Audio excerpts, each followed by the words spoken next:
We at the New England Council are happy to say that we're back in person, and this is our second event of 2022 of the Politics and Eggs. I think you would all agree we're going to be seeing a lot of other events like this in the weeks and the months ahead here in this great state. The New England Council just resumed our in-person event 1 month ago, and I can't even keep up with all of the events that we've had. This past week, the New England Council was in southern New England, where they hosted the senator from Rhode Island, the senior senator, Senator Jack Reed, and then they left there to go to Hartford, Connecticut, to a reception that we had for Congressman John Larson of Hartford. Later this week, we're going to be in Washington, where we have a series in Washington, a Capitol Conversation, we call it, where we'll have Senator Ed Markey speak to the New England Council members that we have down in D.C. May 3rd, we're going to head back to Connecticut to hear from Congressman Joe Courtney, and then back to D.C. for the second week of May, where we'll have a Capitol Conversation breakfast with Senator Angus King of Maine. And then on May 11th and 12th, we'll be holding our Washington Leaders Conference for the first time since 2019, where we gather over 200 some of our New Englanders who will go down to Washington for 2 days to hear from people from the administration, Capitol Hill, media personalities, to get a good update of what is going on in Washington and what is going to be forecast for the future in Washington. So all in all, a very exciting period, to say the least. I also add, later in May, Lech Walesa will be speaking to the New England Council in Boston, and we hope that many of you will participate in that, talk about a timely event, to say the least. So all in all, a very active agenda for the New England Council. We thank all of you for your support.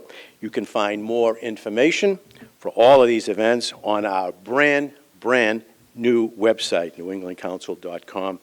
But today we're delighted to welcome the governor of the great state, the Razorback State, to the Granite State. And Governor Hutchinson is visiting here in New Hampshire as he wraps up his second term, and I guess he considers his own political future. To introduce him, I'm delighted to invite to the stage one of the funniest governors that we have in the United States. I don't know how many people had an opportunity to get any clips from the gridiron, but I got a report just recently, and they just said he rocked. I don't know what that means, but he rocked that night. He stole the show.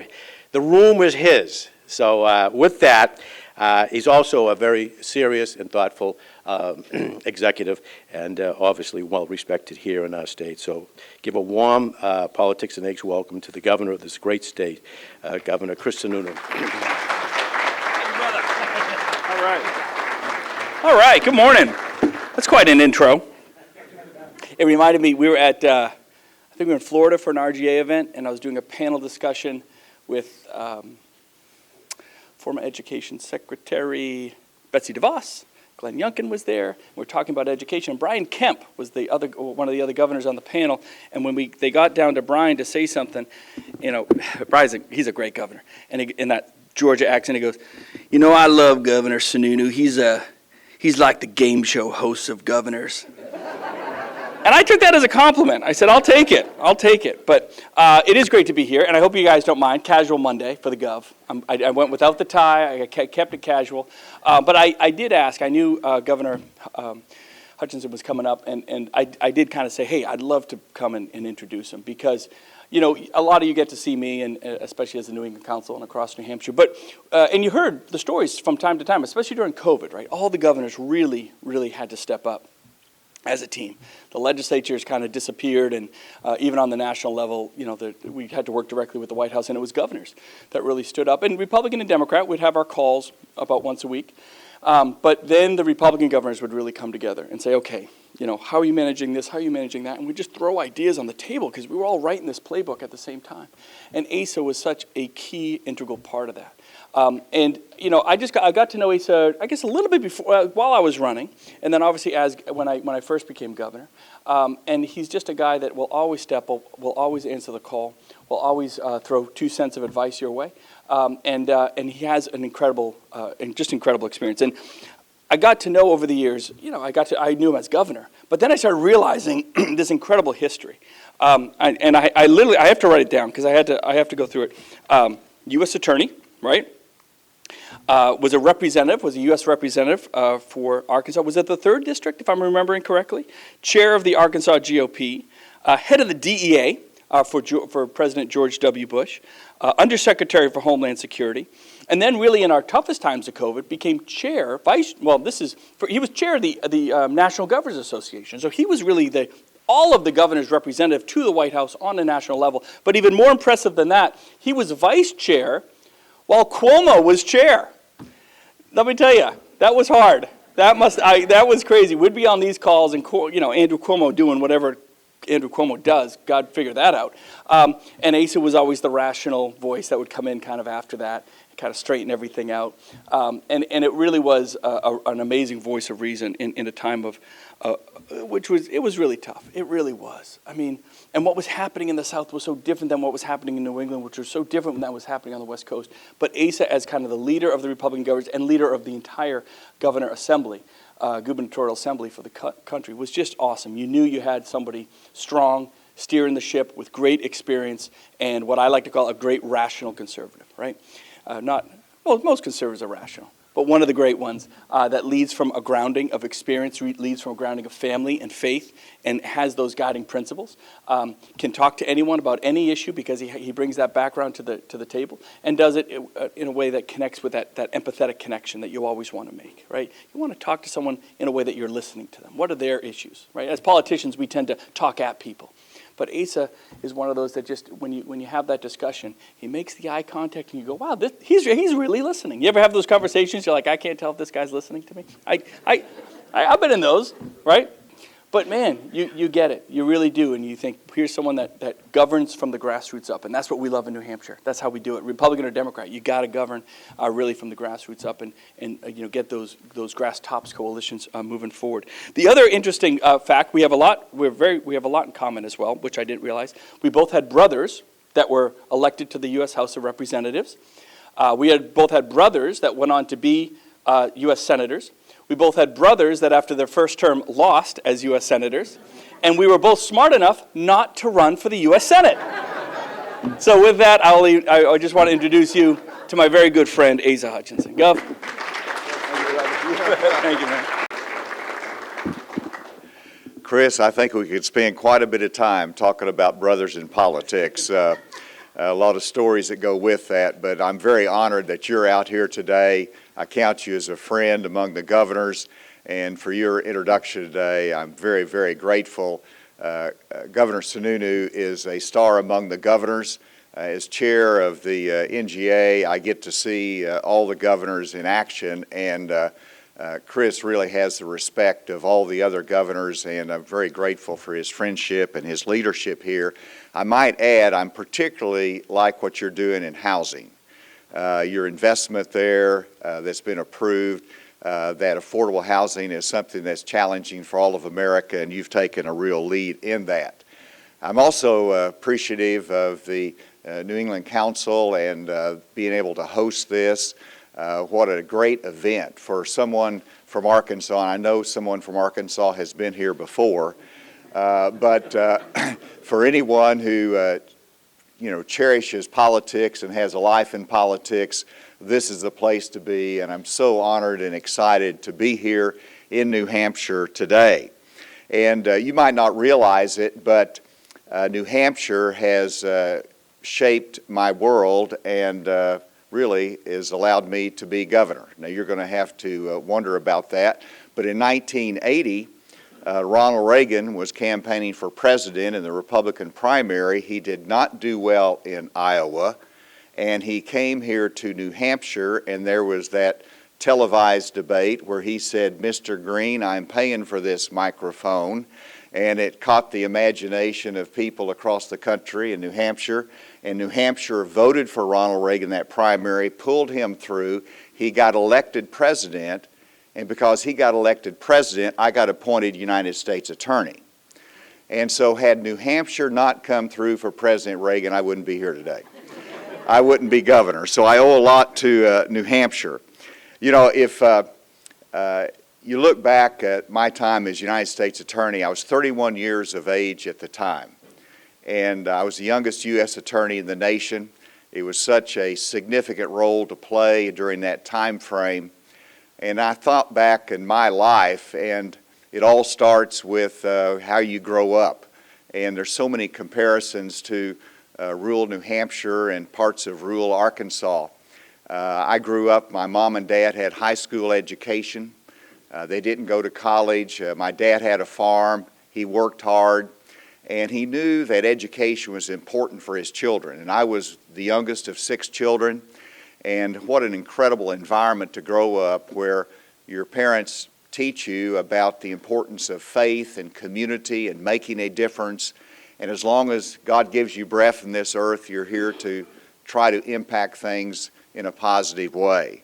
And so, with that background, I strived in education. I went to law school, and I'll never forget, in law school, I met a young lady from Georgia, and she was teaching in Memphis, Tennessee.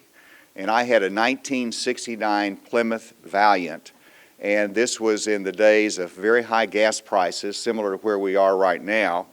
And so even though I had a car, I couldn't buy law books and put gas in the car at the same time. So I hitchhiked from Fayetteville to Memphis to date Susan.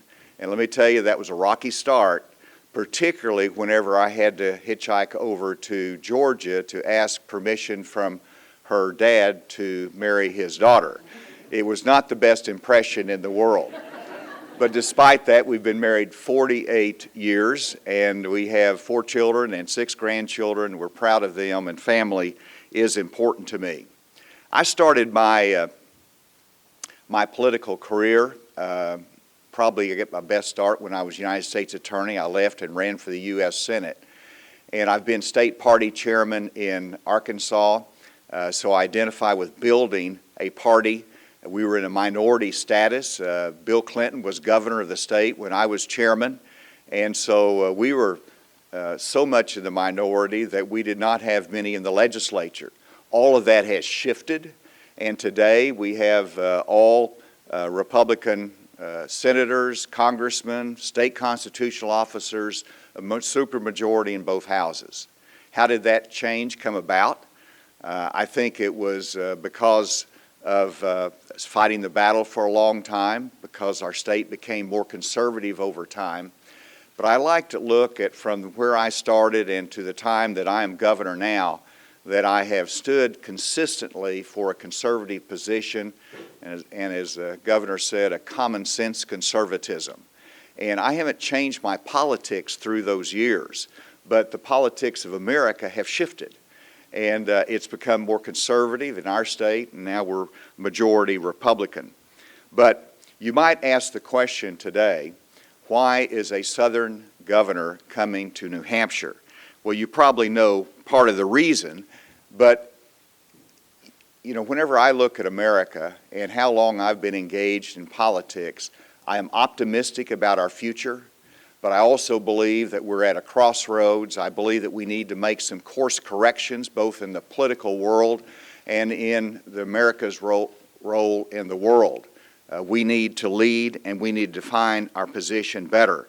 We need to make some course corrections, and it starts with leadership. And we need to have leaders today that are passionate about ideas that they believe in and principles. But they also need to fight hard and be able to come together when the election is over and work together for the goodness of our country. And that's fundamentally what I believe we need to have as a message today in America and in the GOP. And so it's natural to come to New Hampshire. There's not a better place to start a national message than to be here in New Hampshire. Whenever you look at, when I ran for governor 7.5 years ago, I told the people of Arkansas I wanted to do three key things. I made three promises. I wanted to lower taxes by $100 million. I wanted to put computer coding in every high school in Arkansas. And nobody thought I'd get elected on that platform. And then thirdly, I wanted to have a more efficient government. And after 7.5 years, we not only have fulfilled those promises, but have done much more. Not just a $100 million tax cut, but it really worked. We consistently lowered taxes in Arkansas so that it amounts to a $500 million tax cut through those years. We've lowered taxes. When it comes to computer science, we not only put computer science in every high school in Arkansas, we went from 1,100 students that were taking computer science when I started to over 12,500 now. We went from fewer than 20 teachers that were qualified to teach computer science to over 600 that are certified.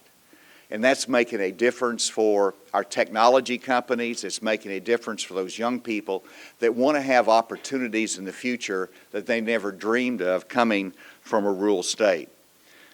We not only lowered taxes, but we also invested in teachers. We raised teacher pay in Arkansas. We've had the largest investment in a decade in education and supported higher education.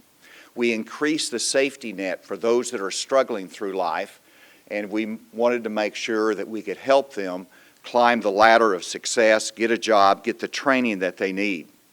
And so even with lowering taxes, increasing teacher pay, we created a surplus of over $1 billion, and we have $1.2 billion in a reserve fund, which is 20% of our state budget. I tell you that story of what we've done because it is important that we have leaders that know how to balance a budget. In fact, the last time we balanced a budget in our country was when Bill Clinton was president and I was in the Congress of the United States. And we balanced our budget, and that was a long time ago. And so we need to make sure that we have leaders that can understand and balance the budget and to create the kind of surpluses that might be unique, but we want to be a solid partner for the businesses that we recruit. I have my Secretary of Commerce here who was born in New Hampshire, but I moved to Florida and I recruited him to Arkansas, and we've been creating businesses in our state. And we're one of the top states for percent of in-migration. Our state is growing. We're recruiting industry, and that's been a priority of mine. And so we started, when I ran for governor, with ideas. Ideas become policy, and policy makes a difference in people's lives. And to me, that's the reward of politics. That's why you engage in this. And it is really reflecting the spirit of America, that when you have bold ideas, whenever you have a passion for our country, that you can make a difference. And I know that that can be reflected in our future as well.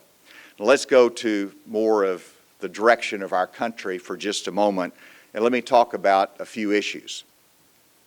First of all, in education. Education is foundational, just as it has been in my life, for progress of our country and giving the next generation all the opportunities that they need.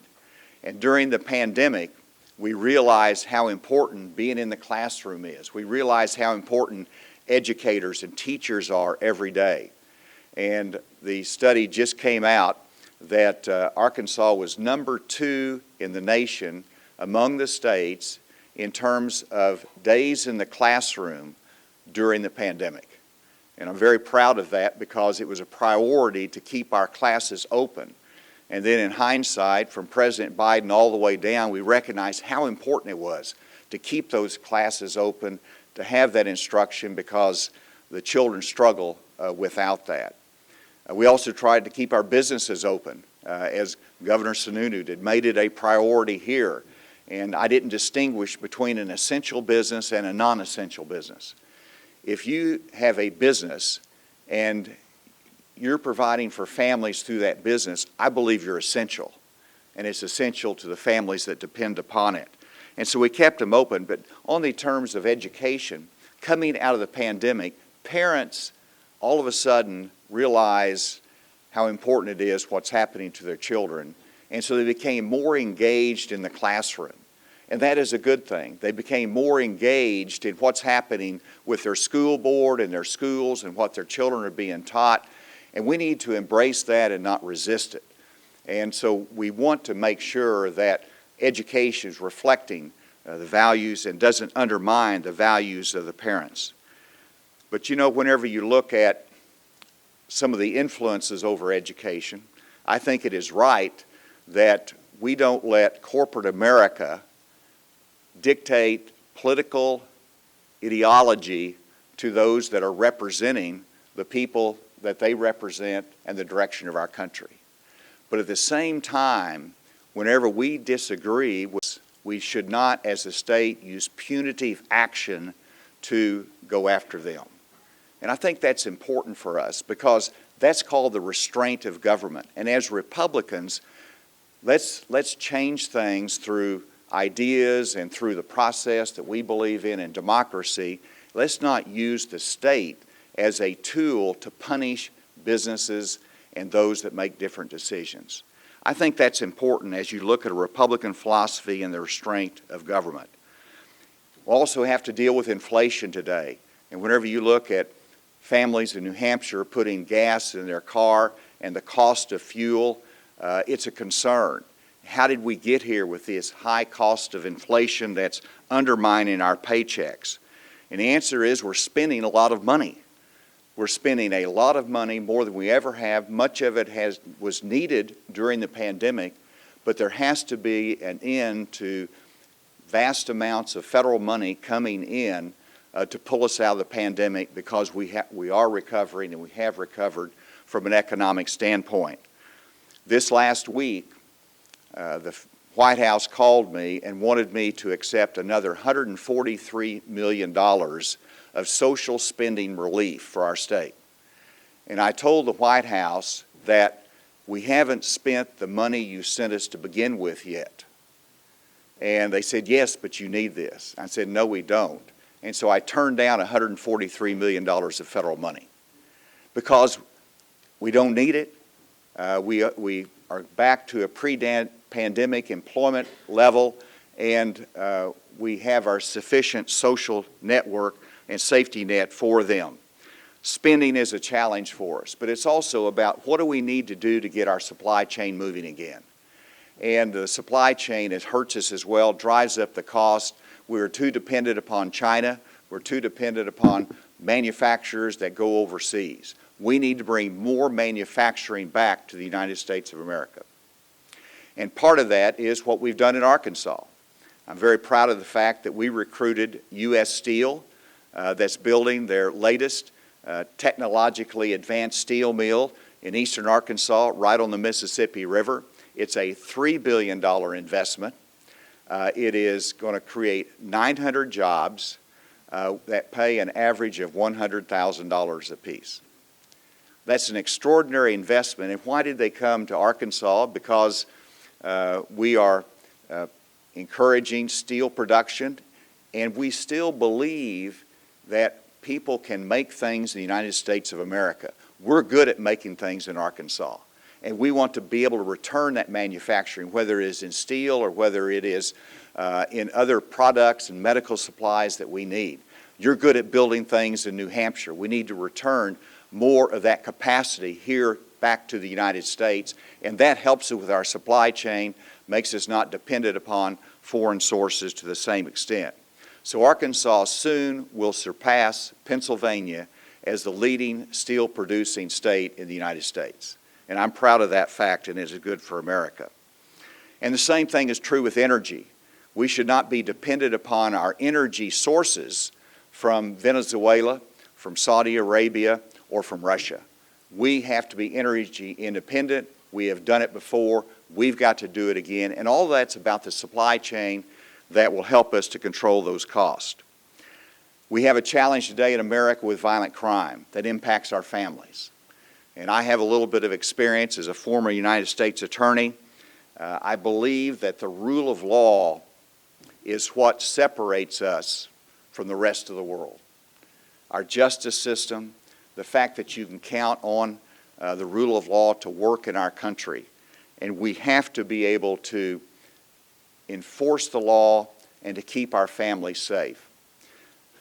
While I was governor in, 2020, we had the murder of George Floyd in Minnesota. We had across cities in America protests, and some of those protests turned violent. In Little Rock, Arkansas, the protest had a violent element that was destroying property, burning buildings, and endangering people. There was not sufficient enforcement. I took action. I called in the state police, set up a command center, and I called in the National Guard. We made about 70 arrests in one night, and guess what? The violence stopped. But the protests, the peaceful protests, were allowed to continue. I did a second thing. I called in the young, youthful protesters, and I met with them. I said, tell me about yourself and your concerns. And they explained it to me, and they wanted to make a difference. So I asked them, those young protest leaders, to serve on a task force with law enforcement to make recommendations for change. That's what they wanted. And as a result of that, we've increased training.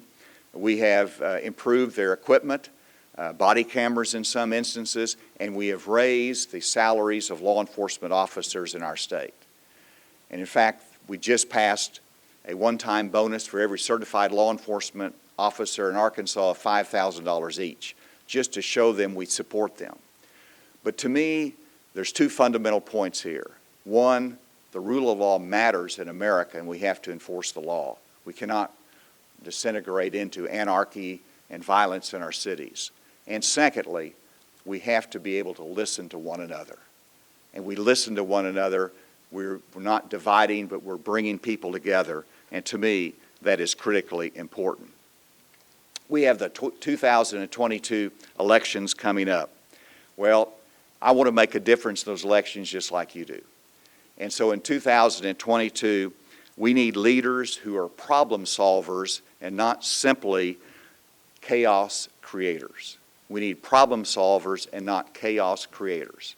And so we as a Republican Party, my party, we ought to be talking about the ideas for the future, the principles that define our party, of limited government, of restraint on government, of lower taxes, less regulation, business growth.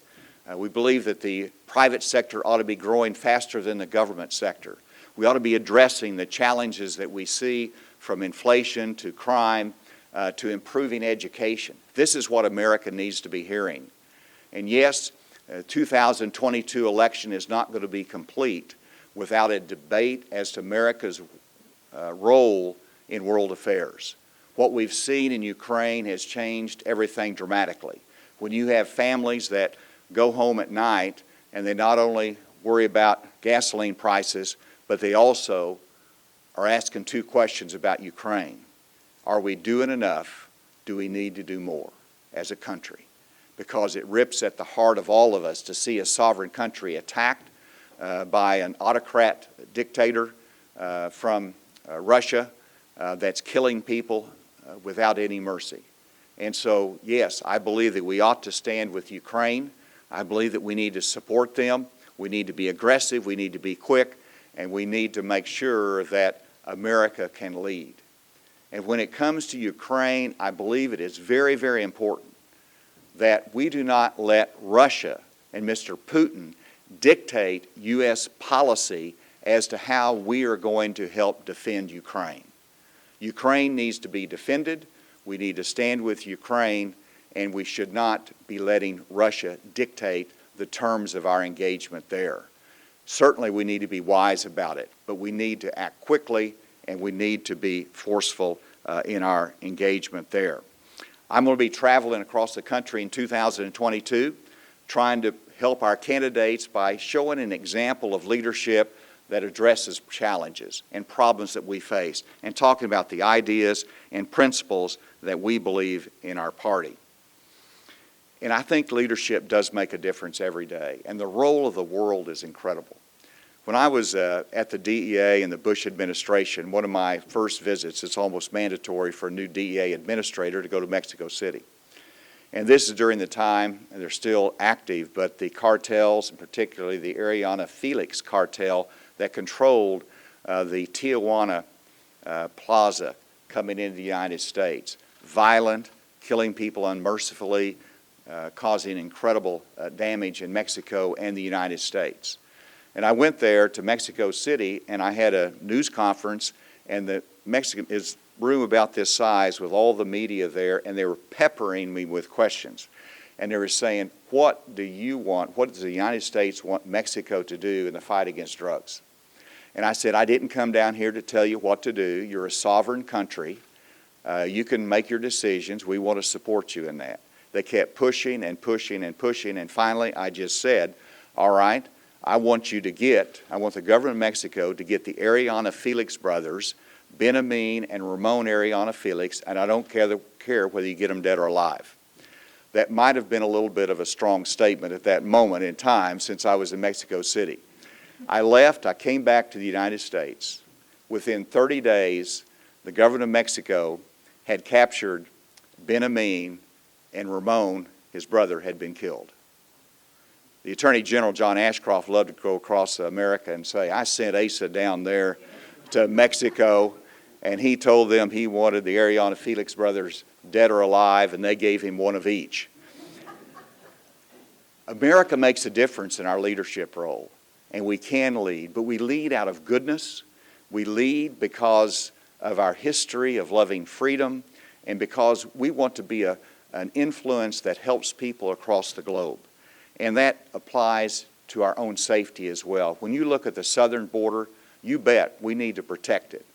We need to protect it, and it's about policy, it's about having resources there, but it's also about having a strategy with Mexico to go after the cartels that are causing enormous damage to the United States of America with their fentanyl, with their human trafficking, and we have to be able to tackle that. Let me end before I want to make sure we have time for questions, but I started with Ronald Reagan's trip to New Hampshire. And of course, I had an opportunity when I left the U.S. Attorney's Office to go into the Oval Office and meet with Ronald Reagan. And it's the first time I was in the Oval Office, such a thrill for me as coming off the farm in Gravette, and to be able to see a president that I admired. And of course, you memorize everything when you're there, and you think about what Ronald Reagan stands for. And there's three characteristics of Ronald Reagan that I believe are important to emulate today. One is he was a consistent, common-sense conservative. Whether he lost in 1976 or he won in 1980, his philosophy didn't change. Secondly, he was a pragmatic. Whenever he got elected, he could work with Tip O'Neill to get some things done for our country, sort of like the New England Business Council.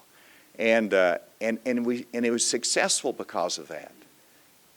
And then thirdly, he was always, and whenever you look at the challenges that he inherited, very similar to the challenges that we face today, and yet he believed in America. And today, I'm an optimist about our country, with the challenges we face, but I know the spirit of America is greater than any of those challenges. And I want us to see us to succeed as a party based upon principles, and as a country based upon our common shared values that wants to make America strong and free for the future. Thank you very much.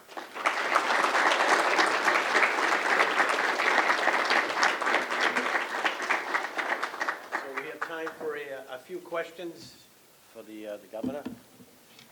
Governor, just getting back to Ukraine, the United States just issued another $800 billion in military ammunition. How much more is necessary? How much more would you support? And the second part of the question is, we've already committed to accepting 100,000 of refugees from Ukraine. Do you think we should increase that?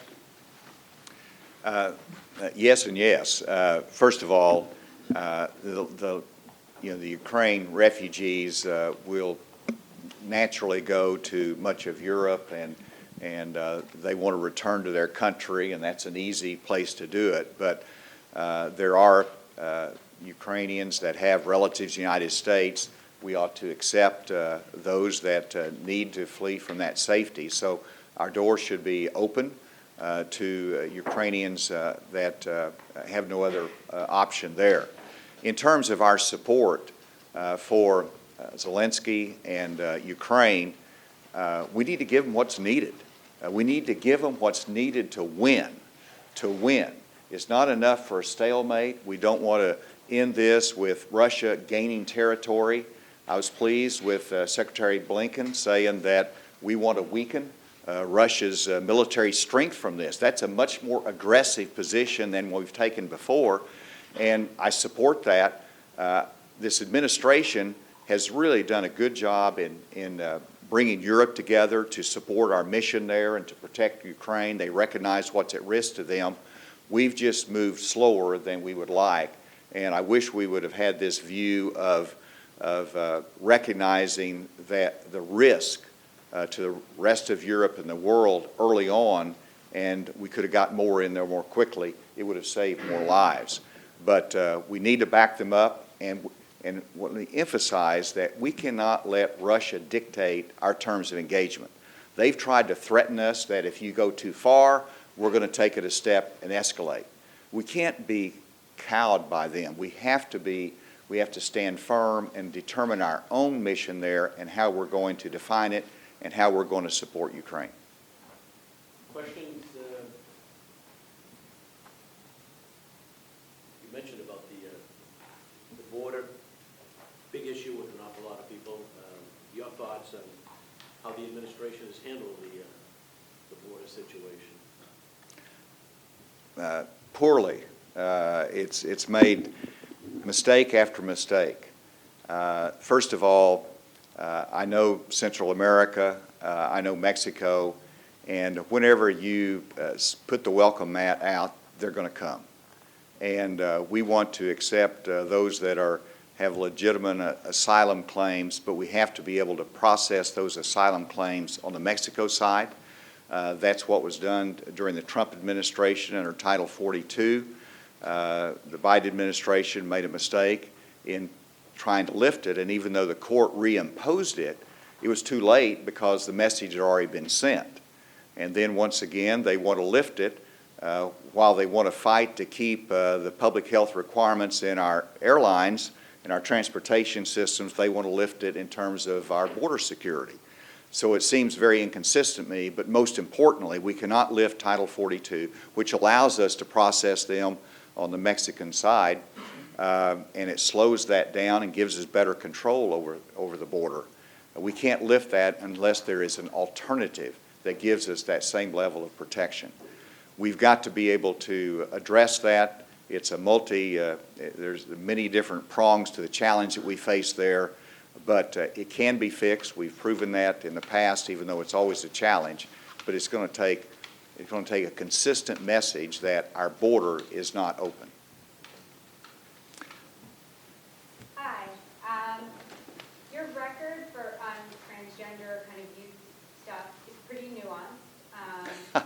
And I was wondering what you think the role of government should be there's a swath of issues in that kind of topic.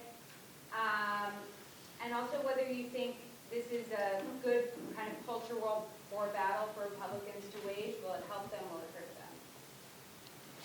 hurt them?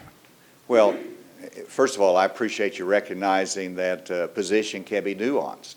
And I think we need leaders with clear policy, but at the same time, ones that can be defended, and sometimes you just have to explain it. But in terms of what we've done in Arkansas and what I've signed into law as governor, I had two bills that came to my desk. One bill was passed by the legislature that prohibited biological males from engaging in women's sports, in girls' sports. And I have a daughter. I love women's sports. I think they ought to be able to compete under Title IX, and this undermined it. So I signed that into law, prohibiting biological males from competing in women's sports. The second bill came to me, which was a broad-based bill that interferes with the parents making decisions with their children and with a physician on how you treat a minor. And I looked at that, and first of all, there wasn't a grandfather clause in there. If it had been a simple bill that would have prohibited sex reassignment surgeries, I would have signed that in a moment. But it went much further than that. It was a bad bill, and I looked at it and I said, this does not reflect the Republican view of we ought to have a restraint of government. The key is that every challenge that we see or cultural issue that we face in America, you have to say, we need to do something about that, but you also need to say, what's the right response?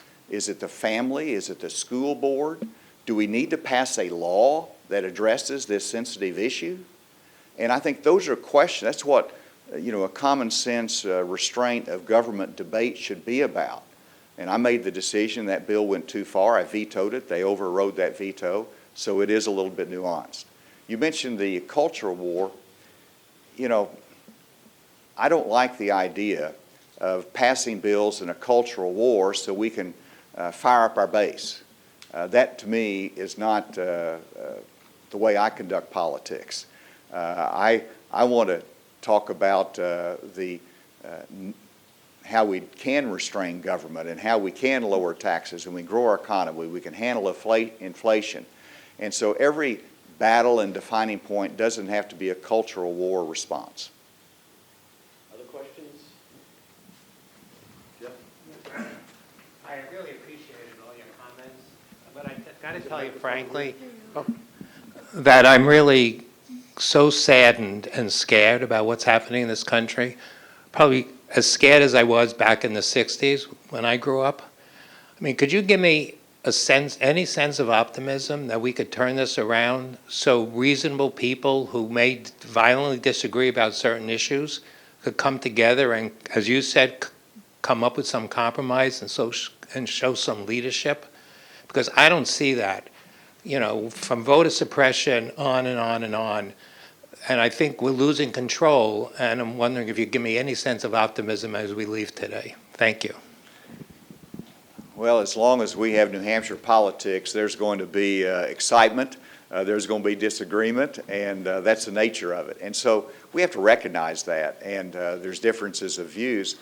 But, while we fight hard, I'm very optimistic that we can come together when you elect leaders that listen and that believe it is more important to unite than to divide. That's a fundamental point. And so whenever you look at the challenges that we face and the spirit of America, whenever Ukraine was attacked, there was a unity of spirit and resolve in America that this is wrong and that we want to support Ukraine. Now, there's some differences there, but America can be united, and strong leadership makes the difference there. Whenever the infrastructure bill was considered in Congress, I applaud those members of Congress that worked in a bipartisan way to get it passed. As a governor, I supported that. I didn't support all their spending bills, but I did that. And so I think you just have to look at it that we have our challenges, absolutely, but I think the spirit of America is fundamentally strong. It is free, and whenever we are faced with challenges, we're going to rise up to take them on. There wasn't a more difficult time in our country than during the Iran hostage crisis, during the Cold War, during the times of high inflation, high interest rates. You remember those. And we turned it around, and we can do that again. So I'm optimistic, and I believe we can because we're Americans. Other questions? Ed? Who should the next director of the DEA, I'm sorry.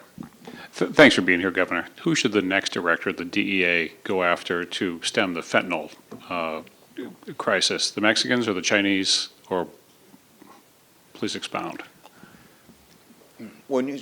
First of all, we have to build an alliance with Mexico to go after the cartel, and which is the fentanyl distribution network, as well as other drugs that come into our country. And when I was head of the DEA, we had vetted units in Mexico. We shared intelligence. We identified who we needed to go after, and that happened. Now, That's part of the challenge, and we need to strengthen that network again. We also need to look at the United States and always focus on the fact that we have a demand problem here.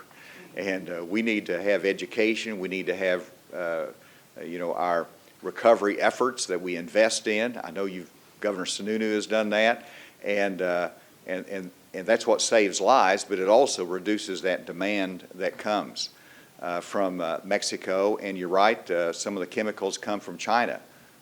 We've got to put pressure on China every day, and China is a whole new topic that we haven't discussed yet.